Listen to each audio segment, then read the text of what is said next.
So I was actually working on a presentation to come here and talk about green technology and sustainability and stuff. I spent the last 2 days, I was a little bit confused. What do I talk about? Because you guys are youngsters. Most of the information that I'm going to come here and talk about, you already know.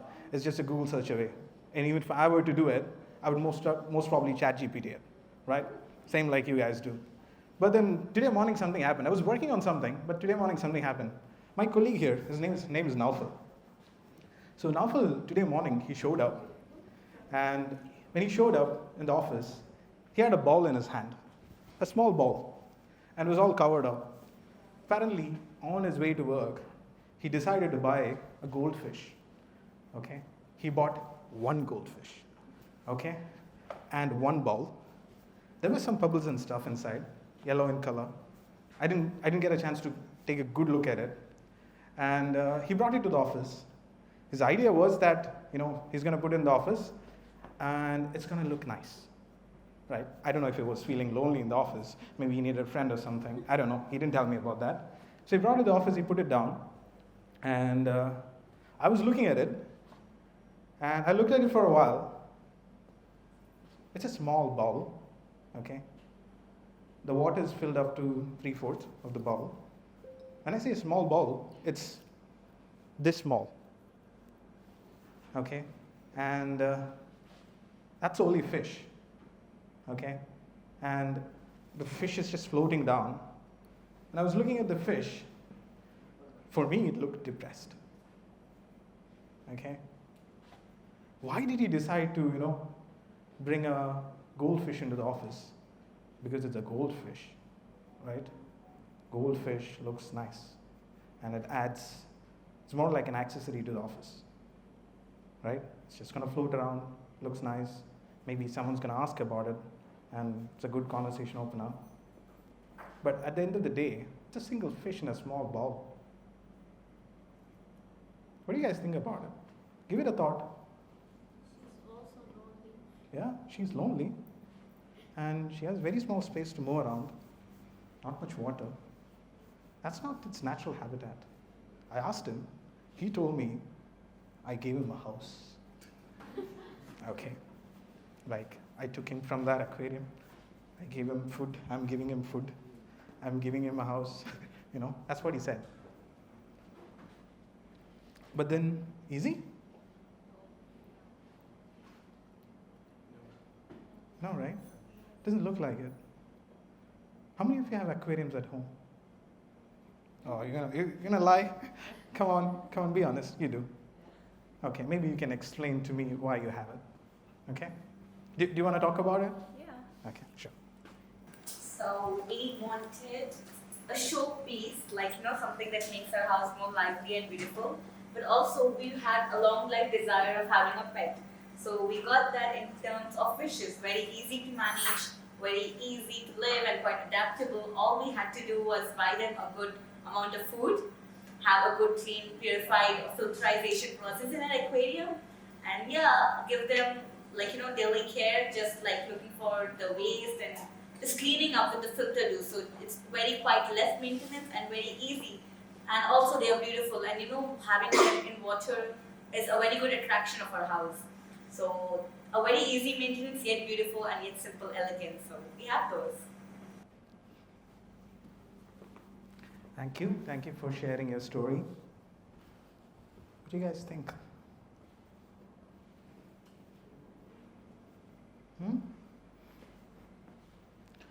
Nobody looks inspired about the story.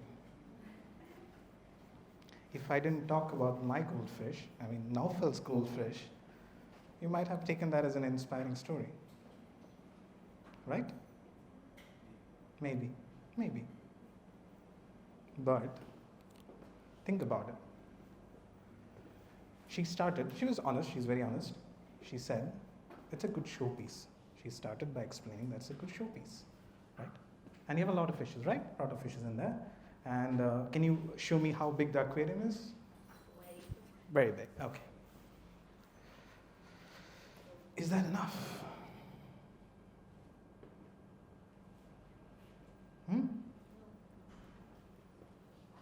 You don't think so, right?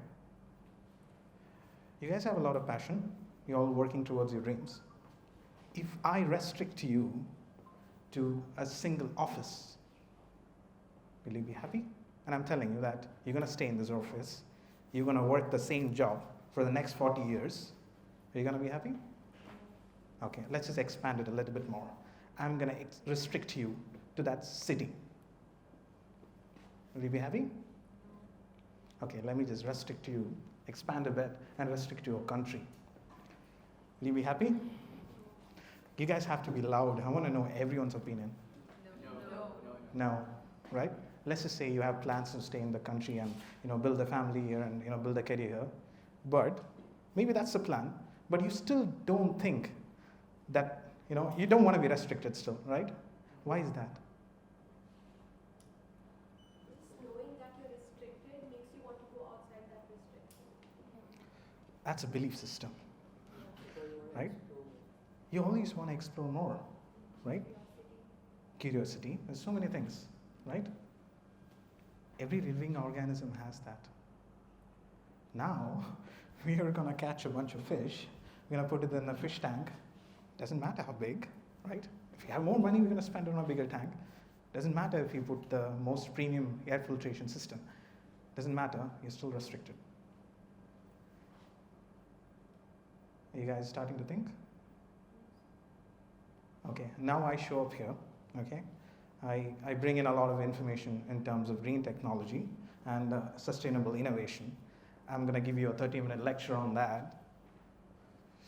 I don't think it's going to be of much benefit to you because, of course, carbon emissions didn't reduce even after we switched to EVs. A lot of countries moved to fully electric, but problems didn't solve. We still have global warming problem. We still have wildfires. All the problems remain the same, even after in the last 4 years, we've been doing things sustainably. Why is that? Ideally, even if you look at the data, right, we did have few people interested in data as well. Why isn't the data changing, even after all these initiatives? Because we're restricting them to use specific methods. Exactly. There's something wrong with the way we're doing things. If you want to change the world, you have to change nations. If you want to change a country, you have to change. You have to change the country itself.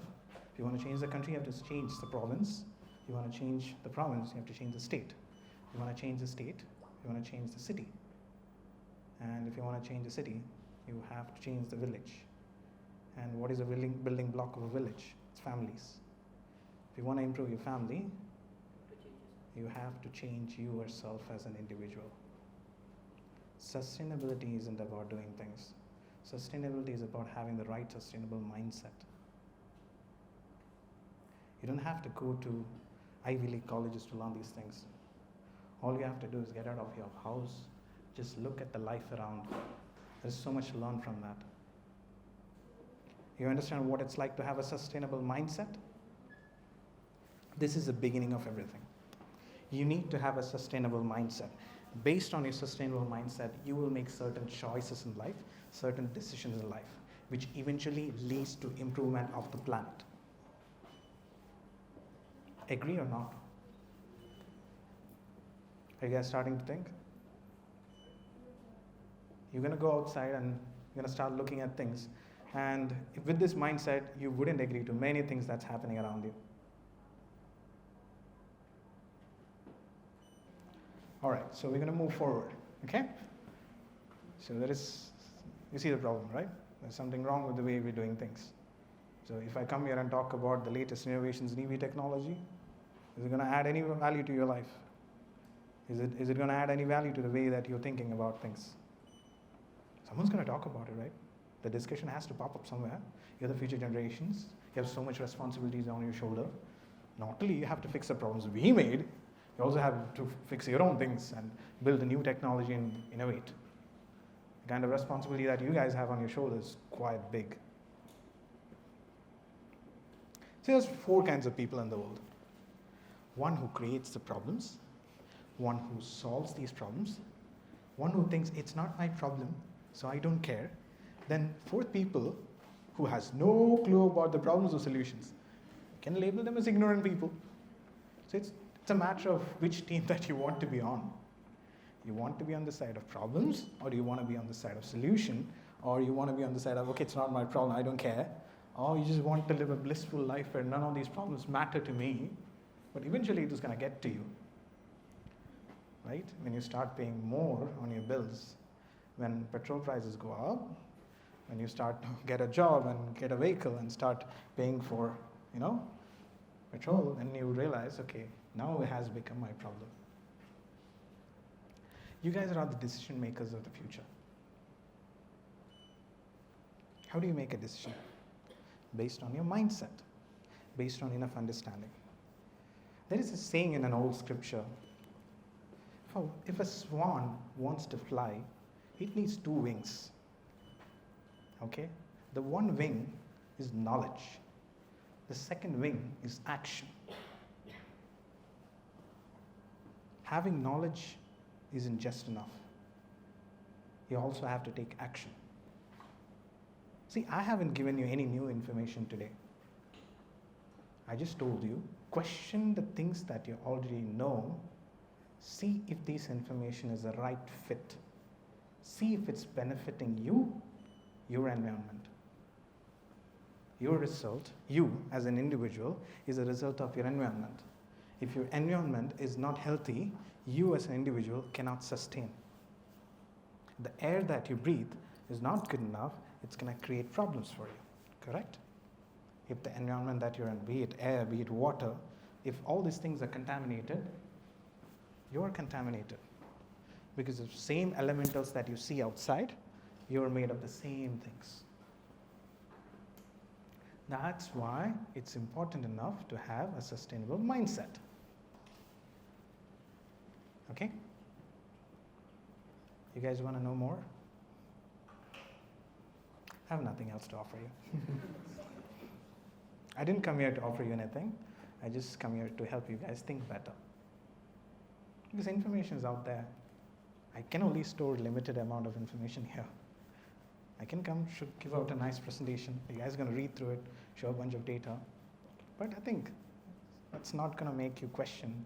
That's not going to make you learn more. So, it's a serious problem. That's why you have to bring your attention to it. See where you can contribute. I'm a polymath. I do multiple things. I have multiple skill set. You can Google me up. You'll find it. Also, you also have to become that. You also have to learn multiple skill set. Because if you want to contribute back, like I said, you need knowledge. Second part comes taking action. Now, the important thing about action is, any action that you take, you have to see it through its end.